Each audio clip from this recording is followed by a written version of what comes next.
तय करके उन लोगों तक इस बातों को पहुंचाना है जहां तक शायद हम लोग एक-एक करके पहुंच नहीं पाते। शायद हो सकता है कि बहुत सारे और लोग जो साथ में चल रहे हैं, हम लोग सब चल रहे हैं, आपकी बातों को पहुंचा पाएँ।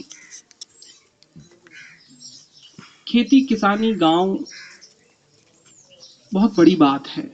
भारत जब-जब प्रगति भारत जब-जब की भारत की आध्यात्मिक प्रगति रही है, गाँव बड़े महान और समृद्ध रहे।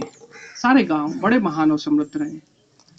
जब गाँव धीरे-धीरे कर उनकी समृद्धता खोती जाती है, तो देश भी कमतर होता चला जाता है। मुझे लगता है कि भारत समृद्ध पूरी तरीके से तब होगा जब हमारे गाँव समृद्ध होंगे। एक अच्छी बात कही ना कि उत्पादन तो बहुत बढ़ गया, लेकिन गाँव में लोग कम होते चले गए। मैं भी आपके पीछे वाले गाँव में था, कातरी में।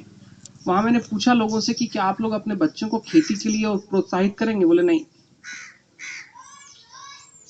अगर खेती नहीं होगी, जिस देश में खेती नहीं होती, जहाँ का किसान खुश नहीं होता, जो अन्न अपनी खुशी के साथ उत्पादित नहीं कर पाता, उस देश का स्वास्थ्य कैसा होगा? क्योंकि अन्न जहाँ से बनता है, अगर उसमें उसकी खुशी, उसकी ऊर्जा नहीं गई है, तो देश स्वस्थ कैसे हो सकता है? आज देखिए कितनी बीमारियां हमारे यहाँ चलती हैं, कितनी बीमारियां।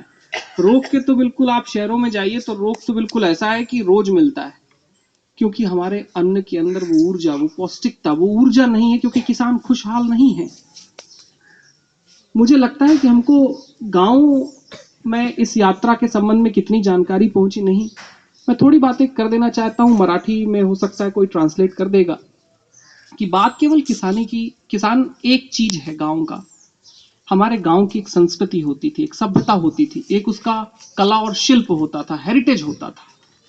आज हमारे गांव के अंदर की वो सारी, आज गांव की जो कलाकारी होती थी, जो चित्रकारी होती थी, वो आज सब खोती चली जा रही, क्योंकि कोई उसको जानता भी नहीं। और अगर जो लोग हम लोग जानते हैं, उसको शायद प्रचारित प्रसारित नहीं कर पाते।